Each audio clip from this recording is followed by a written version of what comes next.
Hey everyone and welcome back to another video.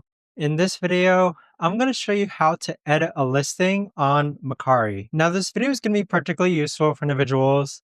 Let's say that you want to go ahead and edit a listing that you've previously posted. How do you actually go ahead about doing so? Now this video is going to be short, sweet, and simple, guys. There's not going to be a lot of steps involved. Now, in order to do this, what you're first going to do is log on to Mercari. Next, click on Sell on the bottom hand side. So go ahead and find the listing which you want to go ahead and edit. So we're going to click on this listing here. And then on the bottom right hand corner, click on Edit Item. So this is where you could actually go ahead and edit your listing. So you can add photos, change the title, or change the description, or even change the price. But that right there, guys, is the best and easiest way that I know of to actually go ahead and edit a listing on the Mercari app. If you guys know of a better, easier way to actually do this, let me know in the comments down below. I would love to know. Thanks so much for watching, everyone, and I'll see you guys all in the next video.